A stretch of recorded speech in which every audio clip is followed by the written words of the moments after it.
तो good morning guys. तो चलिए स्टार्ट करते हैं आज के यानी कि 2 जनवरी के इंपॉर्टेंट करंट अफेयर्स को। और बहुत सारे इंपॉर्टेंट क्वेश्चन आज हमको देखने को मिलेंगे। तो चलिए स्टार्ट करते हैं आज की क्लास बिना टाइम वेस्ट करे।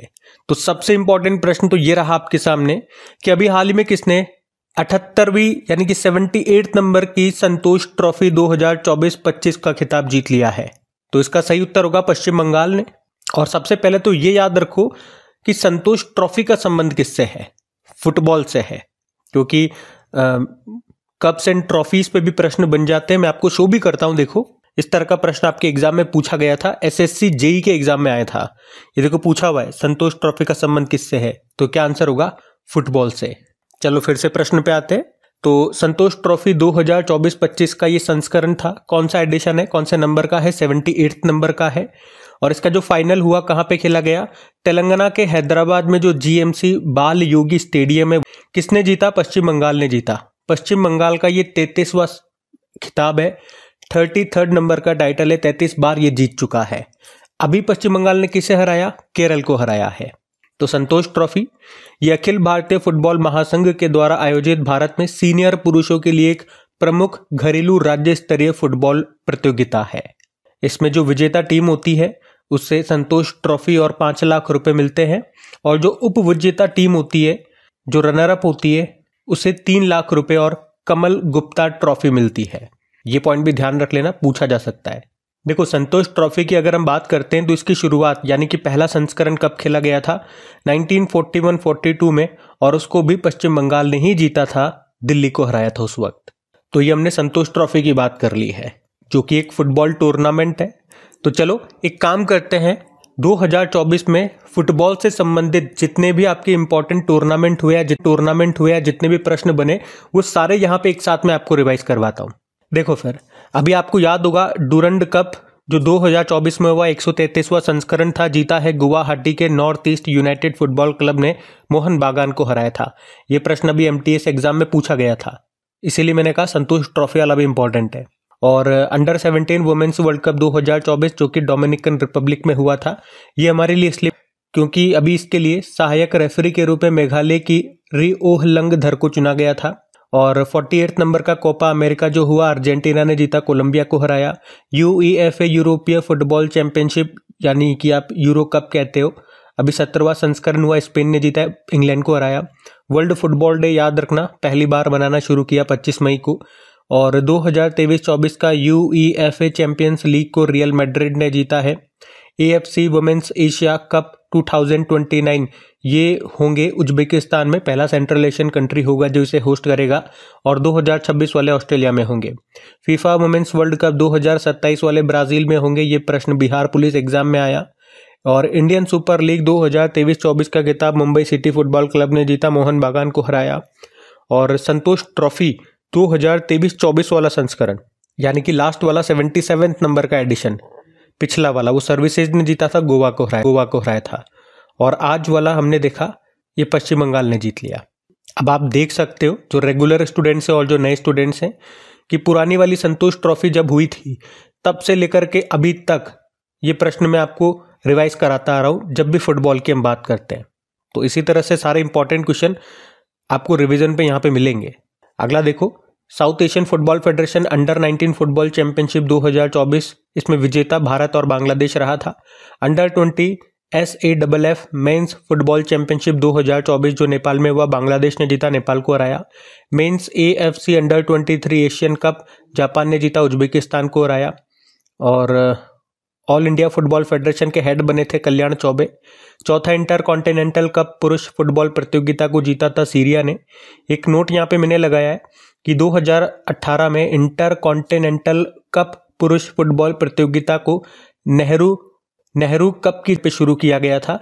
तो एक स्टैटिक यहाँ पे ये बन सकता है, देखो नेहरू कप का संबंध किससे है, तो इसका भी संबंध फुटबॉल से है और उसके स्थान पे इसको शुरू किया गया था। बाकी इंडियन मेंस फुटबॉल टीम के कोच मनोलो मार्केज बने थे, स्पेन से हैं। अभी South Asian football federation men's under 17 championship 2024 जो भूटान में हुई थी, भारत ने जीता था, बांग्लादेश को हराया। और 50 अंतर्राष्ट्रीय गोल करने वाली पहली भारतीय महिला फुटबॉलर बनी थी बाला देवी। उसके अलावा ये देखो आप कितने बेहतरीन प्रश्न है आपके सामने। बैलन डी और पुरस्कार 2024 पुरुषों में मिला रॉड्रिगो हर्नांडेज को, स्पेन के हैं, और महिलाओं में एटना बोनमाटी को मिला, स्पेन से हैं। और 2022 वाले जो 22वां संस्करण हुआ था फीफा मेंस वर्ल्ड कप का, कतर में हुआ था। शुभंकर मैस्कोट लाइव है, जीता अर्जेंटीना ने, हराया फ्रांस को। अब 2026 वाले 23वां संस्करण होगा अमेरिका, कनाडा, मैक्सिको में। फिर 2030 वाला 24वां संस्करण होगा मोरक्को, स्पेन और पुर्तगाल में। फिर 2034 वाला 25वां संस्करण सऊदी अरब में होगा। तो ये 25 संस्करण तक हमें याद रखने हैं, ये न्यूज़ के ही प्रश्न सारे। अच्छा, फुटबॉल को रेगुलेट करने वाली बॉडी फीफा है। फीफा के स्टैटिक भी देख लो। में हेडक्वार्टर ज्यूरिख स्विट्जरलैंड में है, प्रेसिडेंट है गियानी इन्फिनिटो। कुछ कप्स एंड ट्रॉफीज की बात करें तो रोवर्स कप हो गया, संतोष ट्रॉफी हो गया, Subroto cup, Durand cup, Ashutosh cup, Merdeka cup, Nehru cup, इन सब का संबंध फुटबॉल से है, ध्यान रखना। अगला प्रश्न फिर अगले में पूछ रहे, अभी एनिमल एक्सचेंज प्रोग्राम के तहत मध्य प्रदेश से 15 बाघों को किस राज्य में भेजा जाएगा? तो इसका सही उत्तर होगा उपर्युक्त सभी उड़ीसा, राजस्थान और छत्तीसगढ़। देखो कहीं कहीं पे यहाँ पे 15 बाघ, 15 टाइगर बताए गए हैं, कहीं पर 14 भी बताए जा रहे हैं। तो मैं ये जो न्यूज़ ले रहा हूँ ये टाइम्स ऑफ इंडिया से ले रहा हूँ, वहाँ पे 15 बताया गया है। और ये प्रश्न इंपॉर्टेंट है, इसको बिल्कुल ध्यान से सुनना, क्योंकि इसी तरह का प्रश्न एक बार एग्जाम में पूछा गया था। मैं आपको वो भी बता देता हूँ, ये आप देख सकते हो, यूपीएससी प्रीलिम्स के एग्जाम में ये पूछा गया था, इसी तरह का प्रश्न था। देखो क्या पूछ रहा है कि गुजरात में कुछ शेरों को उनके प्राकृतिक आवास से कहां पर ट्रांसफर करने का प्रस्ताव रखा गया था। इसी तरह का प्रश्न है जो आज हम पढ़ रहे हैं, तो बिल्कुल ध्यान से सुनना। मैं आपको वही और वैसे ही प्रश्न करवा रहा हूं जो एग्जाम में पूछे जाते हैं। तो अभी मध्य प्रदेश सरकार ने ही घोषणा की है कि एनिमल एक्सचेंज प्रोग्राम के तहत अभी 15 बाघों को उड़ीसा, राजस्थान और छत्तीसगढ़ के अन्य टाइगर रिजर्व में भेजा जाएगा। इन सभी बाघों को मध्य प्रदेश में जो पन्ना टाइगर रिजर्व या बांधवगढ़, कान्हा या पेंच टाइगर रिजर्व है वहीं से भेजा जाएगा। उद्देश्य क्या है? भारत में बाघों की आबादी को बढ़ाना। और अभी जो टाइगर रिपोर्ट 2023 आई थी उसमें बताया था कि भारत में टोटल 3167 टाइगर्स है, जिसमें से मध्य प्रदेश में ही अकेले 785 है, मतलब मध्य प्रदेश में सर्वाधिक बाघ है, तो इसीलिए यहीं से ट्रांसफर किए जा रहे हैं। आपको याद है अभी मध्य प्रदेश का लेटेस्ट 8वां टाइगर रिजर्व कौन सा बना था, जो देश का 57वां टाइगर रिजर्व बना था? चलो कमेंट बॉक्स में लिख करके बताओ, अभी कुछ देर बाद ही मैं आपको आंसर भी करूंगा इसका। वैसे चलो अभी मैं ही बता देता हूँ, रातापानी टाइगर रिजर्व इसका आंसर होगा। वैसे मध्य प्रदेश में टोटल 8 टाइगर रिजर्व कौन कौन से एक बार देख लेते हैं। सतपुड़ा टाइगर रिजर्व, कान्हा, पेंच, बांधवगढ़, पन्ना, संजय डुबरी, रानी दुर्गावती और रातापानी टाइगर रिजर्व, ये अभी बिल्कुल लेटेस्ट बना है। और जब भी टाइगर की हम बात करते हैं, कुछ डेटा मैं आपके साथ शो करता हूँ। जैसे कि एक तो यहाँ पे आप देख सकते हैं कि अभी तक इतने टाइगर रिजर्व हमारे पास हो चुके हैं।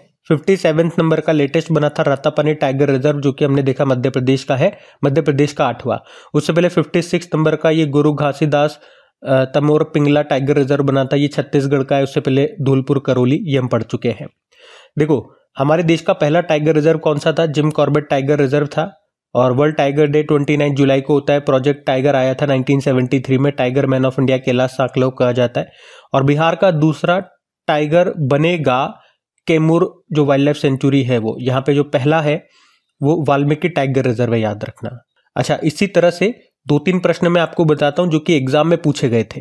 ये डायरेक्ट एग्जाम में पूछे गए प्रश्न करा रहा हूं, आप कोशिश करना देखिए आपको उत्तर आते हैं या नहीं आते, क्योंकि एग्जाम में तो आप भी बैठोगे। देखो एक तो यही प्रश्न पूछ लिया गया जो मैं आपको हमेशा बताता हूं, एसएससी सीजीएल में पूछा गया था, टाइगर प्रोजेक्ट कब शुरू हुआ था? तो 1973 आप सभी कर दोगे।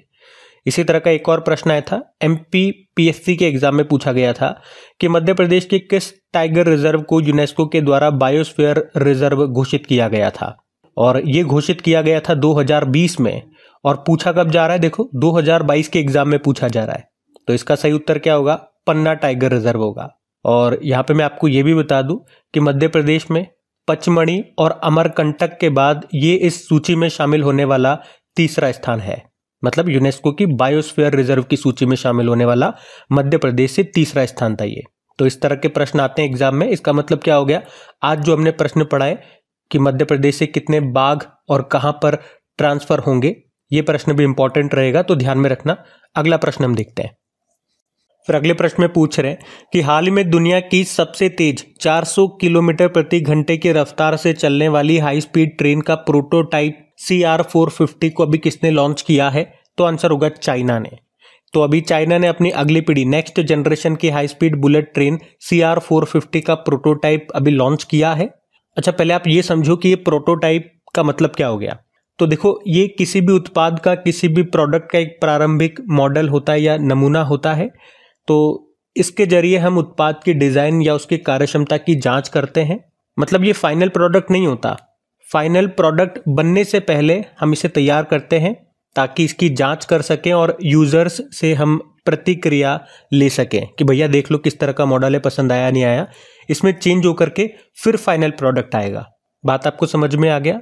तो ये चाइना ने अभी एक तरह का प्रोटोटाइप लॉन्च किया है जो कि एक हाई स्पीड बुलेट ट्रेन है जिसका नाम है CR450। अब ये इसकी टेस्टिंग करेंगे और इसकी जो टेस्टिंग होगी ना, ये 450 किलोमीटर प्रति घंटे की रफ्तार से होगी। मतलब इतनी स्पीड तक ये जा सकती है। जैसे नॉर्मली जब ये चलने लग जाएगी तो नॉर्मली इसे 400 किलोमीटर प्रति घंटे की रफ्तार से ही चलाएंगे। बात आपको समझ में आ गई सारी? अब ये प्रश्न इंपॉर्टेंट है। जो भी मैंने आपको बात बताई, एक एक पॉइंट इंपॉर्टेंट है। ऐसा क्यों कह रहा हूं? क्योंकि इसी तरह का प्रश्न एग्जाम में पूछा गया था। देखो मैं आपको दिखाता हूं। पहले आप देखो, SSC CHSL के एग्जाम में प्रश्न आया था। प्रश्न को पढ़ो, क्या कह रहा है। चाइना ने बीजिंग और किसके बीच दुनिया की पहली high speed driverless bullet train की टेस्टिंग की है? तो ये प्रश्न था। और उस समय मतलब जो ट्रेन आई थी उसकी स्पीड थी 350 किलोमीटर प्रति घंटा और उस ट्रेन का नाम था CR400 फुक्सिंग। और आज हम पढ़ रहे हैं ये उससे भी तेज है। ये 400 किलोमीटर प्रति घंटे से चलेगी, जिसका भी प्रोटोटाइप अभी चाइना ने लॉन्च किया। ये भी मैं आपको बता दूं, बीजिंग में लॉन्च किया है। ठीक है, तो इसको ध्यान रखना। अब मैं आपको चाइना भी घुमा करके लाता हूं। चलो फिर चाइना चलते हैं। अच्छा, ये एक और प्रश्न मैंने रखा है आप लोगों के लिए। यूके मतलब उत्तराखंड के PSC प्रीलिम्स एग्जाम में पूछा गया था, विश्व का सबसे लंबा बुलेट ट्रेन नेटवर्क किस देश में है? मेरे ख्याल से हर स्टूडेंट कर देंगे इसे, तो आंसर चाइना ही होगा। तो अब सीधे चलते हैं बुलेट ट्रेन में बैठ के चाइना। ये रहा मैप में चाइना। आप जानते हो कैपिटल बीजिंग है और यहीं पे आपको एशियन इंफ्रास्ट्रक्चर इन्वेस्टमेंट बैंक और शंघाई कोऑपरेशन ऑर्गेनाइजेशन का हेडक्वार्टर मिल जाएगा। करेंसी होती है रेनमिनबी और प्रेसिडेंट है शी जिनपिंग। आपको याद होगा अभी जो सितंबर में ही 8वीं एशियाई पुरुष हॉकी चैंपियनशिप हुई थी।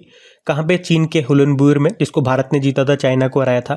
और दुनिया का पहला मीथेन संचालित रॉकेट लॉन्च किया था चाइना ने, JUICA-2 नाम है।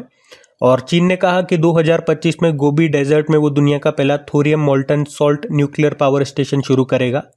और दुनिया की पहली high speed carbon fibre train भी बनाई है चाइना ने। और अभी हमने पढ़ा था दुनिया का सबसे बड़ा हाइड्रो पावर डैम ये चाइना बनाएगा तिब्बत में। किस नदी पर?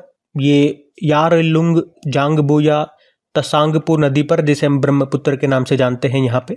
और अभी चाइना के 2 अंतरिक्ष यात्रियों ने 9 घंटे तक स्पेस वॉक करके एक नया वर्ल्ड रिकॉर्ड भी बनाया था।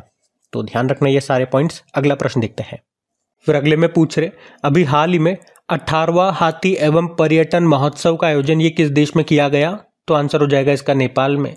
तो अभी नेपाल के चितवन जिले के सोराहा में अभी 18वां हाथी एवं पर्यटन महोत्सव मनाया गया। 5 दिनों तक ये चलता है। इस महोत्सव का जो मुख्य आकर्षण है वो हाथियों की प्रदर्शनी होती है। इस महोत्सव का उद्देश्य चितवन में पर्यटन को बढ़ावा देना है। चितवन ये नेपाल में एक प्रमुख नेशनल पार्क भी है।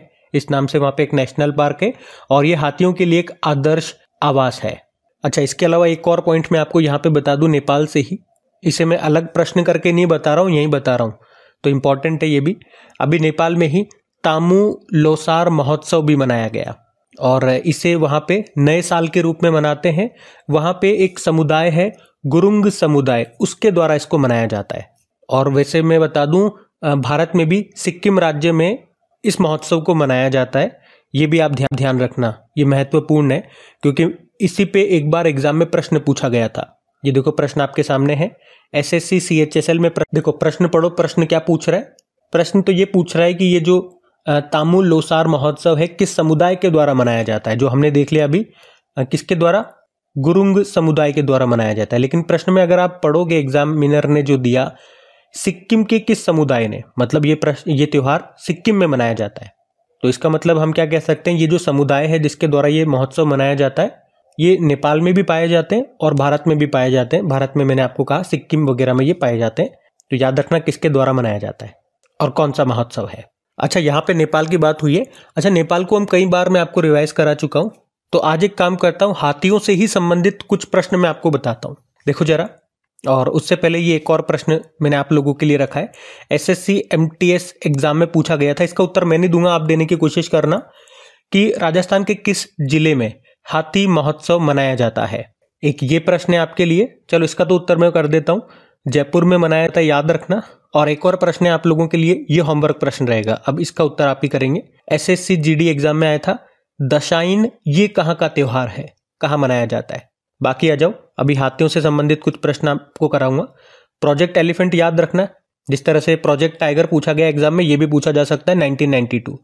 हाथी को राष्ट्र विरासत पशु कब बनाया गया हमने, 2010 में। विश्व हाथी दिवस 12 अगस्त को होता है। सफेद हाथियों का देश थाईलैंड को कहते हैं। भारत में टोटल एलिफेंट रिजर्व कितने हैं, 33 हैं, जिसमें से पहला कौन सा था, सिंहभूम एलिफेंट रिजर्व, जो आपको मिलेगा झारखंड में। और 33वां कौन सा बना था लेटेस्ट, टेहरी एलिफेंट रिजर्व, जो आपको मिलेगा यूपी में। बाकी एशियाई हाथी को अभी हार्पीज वायरस के लिए दुनिया का पहला टीका कहाँ पे लगाया गया, अमेरिका में। जिम्बाब्वे में अभी सूखे से प्रभावित समुदायों की सहायता के लिए 200 हाथियों को मारने की घोषणा की थी, ये भी प्रश्न अभी हमने पढ़ा था, तो सब ध्यान में रखना, सभी इंपॉर्टेंट पॉइंट्स हैं। अगला प्रश्न देखते हैं। फिर अगले में पूछ रहे हैं कि अभी हाल ही में नई दिल्ली सरकार द्वारा शुरू की गई पुजारी ग्रंथि योजना के अंतर्गत पुजारियों को हर महीने कितने रुपए दिए जाएंगे, तो आंसर होगा 18,000 रुपये। तो अभी दिल्ली सरकार ने पुजारी ग्रंथि योजना शुरू की है और इसमें बताया कि नई दिल्ली के मंदिरों के पुजारियों और गुरुद्वारा साहिब के ग्रंथियों को हर महीने 18,000 रुपये दिए जाएंगे। और दिल्ली की अगर हम बात करें तो अभी मुख्यमंत्री आतिशी है, वहाँ की तीसरी फीमेल मुख्यमंत्री बनी थी, लेफ्टिनेंट गवर्नर हैं विनय कुमार सक्सेना। और दिल्ली में जो राजपथ था आप जानते ही हो, कर्तव्य पथ इसका नाम कर दिया गया। ये प्रश्न एक बार एग्जाम में पूछा गया था, पहले एशियन गेम्स ये भारत में हुए थे नई दिल्ली में 1951 में। और यहाँ आ जाओ, दिल्ली से कुछ इंपॉर्टेंट प्रश्न आपके लिए हैं करंट अफेयर्स के। तो अभी पहला जो बिम्स्टेक बिजनेस शिखर सम्मेलन हुआ था भारत में हुआ था नई दिल्ली में। कृषि अर्थशास्त्रियों का 32वां अंतर्राष्ट्रीय सम्मेलन अभी हुआ नई दिल्ली में, भारत ने दूसरी बार इसको होस्ट किया। और दिल्ली में यूनेस्को विश्व धरोहर स्थल हुमायूं के मकबरे के परिसर में देश का पहला भूमिगत संग्रहालय का उद्घाटन किया गया। दूसरा अंतर्राष्ट्रीय बौद्ध मीडिया सम्मेलन ये हुआ नई दिल्ली में ही। ऑस्ट्रेलिया के मेलबर्न विश्वविद्यालय ने कहाँ पर अपना वैश्विक केंद्र शुरू किया, नई दिल्ली में। प्रोजेक्ट अभिशक्ति यहाँ शुरू हुआ। चौथा अखिल भारतीय राजभाषा सम्मेलन हुआ नई दिल्ली में। पहले आरोहा अंतर्राष्ट्रीय सम्मेलन हुआ नई दिल्ली में, जिसका उद्देश्य था आयुर्वेद को बढ़ावा देना। इंडिया मोबाइल कांग्रेस 2024 का आयोजन हुआ नई दिल्ली में और ये एशिया का सबसे बड़ा डिजिटल टेक्नोलॉजी इवेंट था। औषधि विनियामक प्राधिकरणों का अंतर्राष्ट्रीय सम्मेलन भी हुआ नई दिल्ली में, भारत में मतलब पहली बार ये हुआ था नई दिल्ली में। एंटी ओपन बर्निंग अभियान ये शुरू हुआ, यहीं पे उद्देश्य था प्रदूषण को कंट्रोल करना। अभी अंबेडकर स्कॉलरशिप योजना हमने पढ़ी थी, दिल्ली ने इसकी घोषणा की, दिल्ली सरकार ने, जिसमें क्या होगा, गरीब परिवारों के बच्चों अगर विदेश में पढ़ना चाहते हैं तो सारा खर्च उठाएगी दिल्ली सरकार।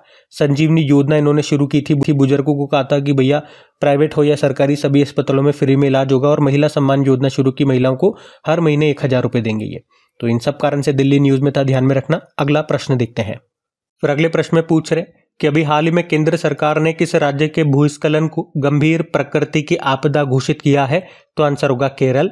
तो अभी केंद्र सरकार ने केरल के वायनाड में हुई भूस्खलन त्रासदी को गंभीर प्रकृति आपदा घोषित किया है और इस आपदा में लगभग 200 से अधिक लोगों की मृत्यु हो गई थी। आप कह सकते हो 3 गांव पूरे के पूरे नष्ट हो गए थे। अच्छा, अगर किसी भी जैसे डिजास्टर है जो हुआ उसको अगर गंभीर प्रकृति की आपदा घोषित करते हैं तो इससे फायदा क्या होता है, इससे राज्य सरकार को राष्ट्रीय सहायता मिलती है और एक आपदा राहत कोष की स्थापना की जाती है जिसमें केंद्र और राज्य के बीच में 3:1 के रेशो में धनराशि साझा की जाती है। बाकी बात यहाँ पे केरल की है तो केरल ले चलता हूं मैं आपको। उससे पहले आप लोगों के लिए एक एग्जाम का प्रश्न रखा है मैंने, एनडीए एग्जाम में आया था 2022 में। इसका उत्तर आप लोग करना।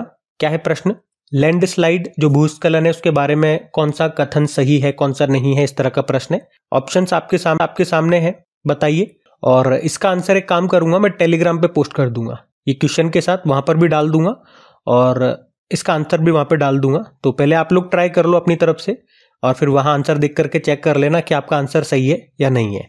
और टेलीग्राम अगर आपने से अभी तक किसी ने ज्वाइन नहीं किया तो कर सकते हैं। अगर कोई नए स्टूडेंट है तो उनको बता दूं, लिंक आपको डिस्क्रिप्शन बॉक्स में मिल जाएगा।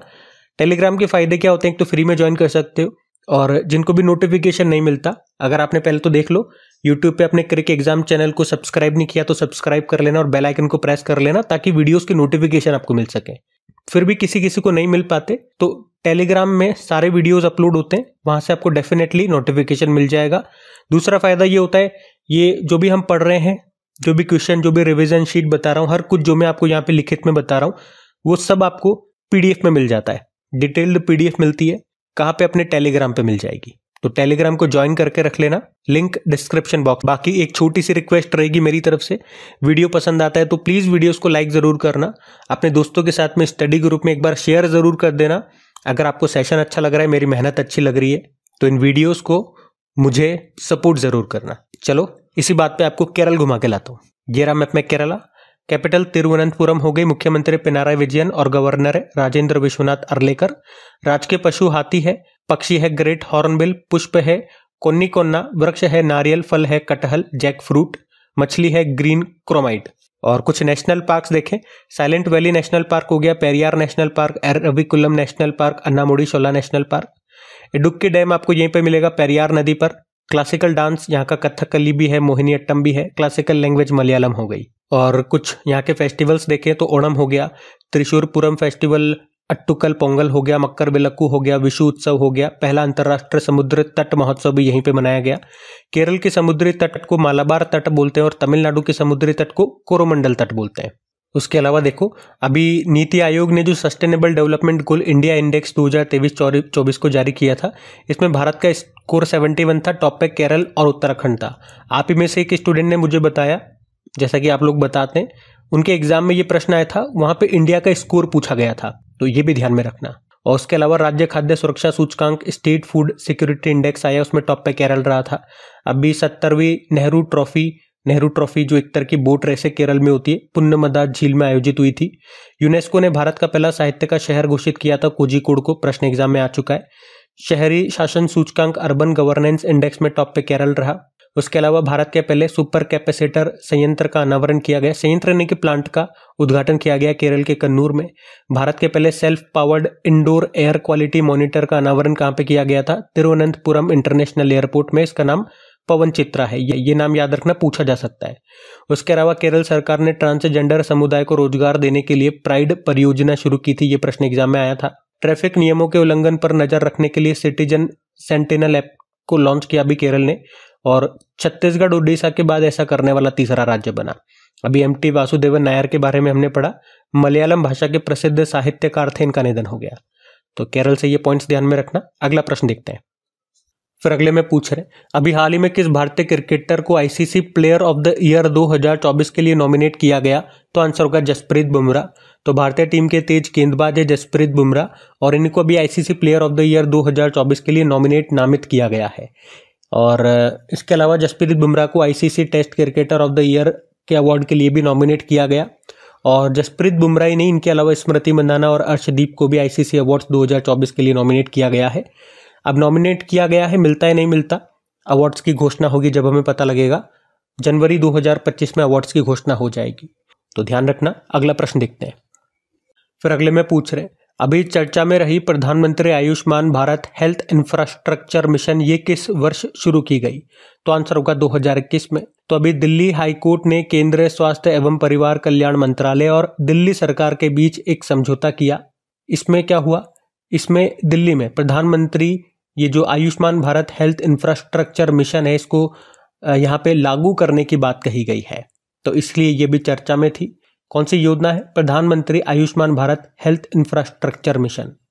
तो इसकी अगर बात करें थोड़ी बहुत, तो देश भर में हेल्थ केयर इंफ्रास्ट्रक्चर को मजबूत करने के लिए union ministry of health and family welfare ने 2021 में इसको शुरू किया था। याद रखना कब शुरू हुई थी? 2021 में। और इस योजना की जो अवधि, टाइम पीरियड रखा है 2021-22 से लेकर 2025-26 तक। इसके लिए कुल बजट कितना लोकेट किया गया? 64,180 करोड़ रुपए। तो इस योजना के अंतर्गत विभिन्न स्तरों पर क्षमताओं को विकसित किया जाएगा व भविष्य की महामारियों से निपटने के लिए हेल्थ सिस्टम को तैयार किया जाएगा। अच्छा, अब यहाँ पे एक काम करता हूँ, मैं आपको इसी तरह से केंद्र सरकार की कुछ योजनाएं रिवाइज कराता हूँ जो न्यूज़ में रही थी 2024 में। जैसे कि देखो, अगर पूछे प्रधानमंत्री ग्राम सड़क योजना ये शुरू कब हुई थी? 25 दिसंबर सन 2000 को। उद्देश्य था गाँव को बारामासी सड़कों से जोड़ना। प्रधानमंत्री मुद्रा योजना ये 8 अप्रैल 2015 को लाई गई थी और अभी न्यूज़ में थी क्योंकि इसकी मैक्सिमम लिमिट को 10 लाख से बढ़ा के 20 लाख कर दिया था। प्रधानमंत्री किसान सम्मान निधि योजना ये 24 फरवरी 2019 में लॉन्च हुई थी गोरखपुर यूपी से। प्रधानमंत्री जनधन योजना 28 अगस्त 2014 को ये लॉन्च हुई थी, अभी न्यूज़ में थी क्योंकि इसको 10 साल पूरे हो गए। प्रधानमंत्री आयुष्मान भारत योजना 23 सितंबर 2018 में लॉन्च हुई थी रांची झारखंड से। कौशल ऋण योजना 2015 में आई थी, ये अभी न्यूज़ में क्यों थी? क्योंकि बजट में बताया गया था, लास्ट जो बजट आया था, कि इसमें जो मैक्सिमम लोन की लिमिट है उसे 1.5 लाख रुपए से बढ़ा के 7.5 लाख रुपए किया जा रहा है। प्रधानमंत्री किसान मानधन योजना 12 सितंबर 2019 को ये लॉन्च होती है रांची से, अभी से 5 साल पूरे हो गए। स्वच्छ भारत अभियान की शुरुआत हुई थी 2 अक्टूबर 2014, न्यूज़ में थी क्योंकि अभी पूरे 10 साल हो गए इसको 2024 में। मेक इन इंडिया कार्यक्रम की शुरुआत हुई थी 25 सितंबर 2014 को, न्यूज़ में थी क्योंकि अभी 10 साल पूरे हो गए। और इसमें एक प्रश्न एग्जाम में आया था, कितने महत्वपूर्ण क्षेत्रों पर इसमें ध्यान दिया गया? तो 25 आंसर होगा, याद रखना। एक स्टार्टअप इंडिया और स्टैंड अप इंडिया मिलती जुलती कंफ्यूज करने वाली है ये, तो मैंने साथ साथ लिख दिया। जो स्टार्टअप इंडिया है वो कहलाती है 16 जनवरी 2016 को और स्टैंड अप इंडिया 5 अप्रैल 2016, याद रखना। एक प्रधानमंत्री जनजातीय आदिवासी महान्याय अभियान प्रधानमंत्री जनमन योजना, ये अभी 1 साल पूरा हो गया इसे, ये आई थी 15 नवंबर 2023 को। तो ये सब याद रखना, केंद्र सरकार की योजना इंपॉर्टेंट है, न्यूज़ में रही थी, मैंने आपको एक साथ रिवाइज करा दिया। अगला प्रश्न बढ़ते हैं। फिर अगले प्रश्न में पूछ रहे, अभी हाल ही में राजस्थान सरकार ने कितने नवनिर्मित जिलों और संभागों को समाप्त कर दिया? तो आंसर होगा 9 जिले व 3 संभाग। आपको पता है राजस्थान में वर्तमान में बीजेपी की सरकार है और मुख्यमंत्री साहब कौन है? भजन लाल शर्मा। तो अभी उन्होंने ही पिछली जो सरकार रही थी अशोक गहलोत की सरकार, कांग्रेस सरकार, उन्होंने राजस्थान में 9 नए जिले और 3 नए संभाग बनाने का फैसला किया था, उसी को इन्होंने पलट दिया है। तो अब राजस्थान में वर्तमान में, याद रखना, 41 जिले और 7 संभाग रह गए हैं, क्योंकि पिछली सरकार ने अगस्त 2023 में, हमने पढ़ाया भी था, अशोक गहलोत की सरकार ने 17 नए जिले और 3 नए संभाग बनाने की घोषणा की थी, जिनमें से अभी वर्तमान सरकार ने 9 जिले और 3 संभागों को समाप्त कर दिया है। मैं आपको वो भी बता देता हूं, जो राजस्थान के स्टूडेंट्स हैं उनके लिए रहेगा इंपॉर्टेंट ये पार्ट, कि जो 9 जिले समाप्त किए वो कौन कौन से हैं? अनूपगढ़, जोधपुर ग्रामीण, जयपुर ग्रामीण, सांचौर, दूदू, शाहपुरा, केकड़ी, नीमका थाना और संगापुर सिटी। और जो 3 संभाग समाप्त किए वो हैं पाली, बांसवाड़ा और सीकर। तो अब जो बचे हुए 7 संभाग रह गए वो कौन से हैं? अजमेर, भरतपुर, बीकानेर, जयपुर, जोधपुर, कोटा और उदयपुर संभाग। ठीक है, तो ये ध्यान में रखना। अगला प्रश्न देखते हैं। फिर अगले में पूछ रहे हैं दिवस वाला प्रश्न है, वैश्विक परिवार दिवस ग्लोबल फैमिली डे कब मनाया गया? तो आंसर होगा 1 जनवरी को। हर साल 1 जनवरी को ग्लोबल फैमिली डे के रूप में मनाया जाता है। मनाने का उद्देश्य है सभी देशों, धर्मों के बीच शांति की स्थापना करते हुए युद्ध और अहिंसा को टालना। तो इस दिन को पूरा विश्व एक परिवार के रूप में मनाता है। अच्छा, वैसे परिवार से 2 दिवस हम और मनाते हैं, वो भी देखो। एक अंतर्राष्ट्रीय परिवार दिवस होता है इंटरनेशनल डे ऑफ फैमिली 15 मई को, और एक international day of family remittance होता है अंतर्राष्ट्रीय परिवार धन प्रेषण दिवस, वो 16 जून को होता है। और आज हमने जो मनाया वो ग्लोबल फैमिली डे है 1 जनवरी को। तो तीनों परिवार से ही संबंधित है, तो अपने परिवार का ध्यान रखना। और क्रिक एग्जाम जो चैनल है ये भी एक परिवार है आपका और मेरा, तो इसका भी ध्यान रखना। आज का सेशन यहीं पे समाप्त करते हैं। सेशन अच्छा लगा तो अपने परिवार को सपोर्ट ज़रूर करना, इसे अपने दोस्तों के साथ में स्टडी ग्रुप में एक बार शेयर कर देना, लाइक नहीं करा तो लाइक कर देना। बाकी चलो भी कल के करंट अफेयर्स का क्विक रिवीजन करते हैं, फिर हम सेशन एंड करते हैं। और हाँ, जो दिसंबर का लास्ट वीक का जो हमारा वीकली करंट अफेयर्स वाला वीडियो है वो आज अपलोड हो जाएगा। उम्मीद करूँगा 10 बजे तक अपलोड हो जाए, नहीं होता तो शाम तक तो हो ही जाएगा। वैसे आपको नोटिफिकेशन मिल जाएगा, टेलीग्राम को ज्वाइन कर लेना। तो वीकली और मंथली वाले वीडियोज़ होते हैं, ये क्विक रिवीजन के लिए होते हैं, तो वो वीडियोज़ ज़रूर से देखना, ताकि जो भी हमने पढ़ा है डिटेल में उसका क्विक फॉर्मेट में हम रिवीजन कर सकें, जो भी इंपॉर्टेंट पॉइंट्स होते हैं उसके साथ। तो चलो भी कल के करंट अफेयर्स का क्विक रिवीजन करते हैं और सेशन एंड करते हैं। तो पहला प्रश्न पूछा था, कागियेदर नृत्य महोत्सव कहाँ मनाया जाता है? सिक्किम में। सैयद किरमानी की ऑटोबायोग्राफी आई है, नाम है स्टम्प्ड। किस आईआईटी ने दर्द रहित इंजेक्शन के लिए सुई रहित शॉक सिरिंज विकसित की? आईआईटी बॉम्बे। और भारतीय सेना ने कहाँ पर छत्रपति शिवाजी महाराज की प्रतिमा का अनावरण किया? लद्दाख। अभी इसरो ने स्पेडेक्स मिशन लॉन्च किया। स्पेडेक्स का पूरा नाम स्पेस डॉकिंग एक्सपेरिमेंट। और देश का पहला ग्लास ब्रिज कहाँ पर बना? तमिलनाडु। और किस राज्य ने 53वीं राष्ट्रीय पुरुष हैंडबॉल चैंपियनशिप 2024 को जीता? केरल। किस कंपनी ने ग्रेट प्लेस टू वर्क के लिए प्रमाणन पत्र प्राप्त किया? सेल ने।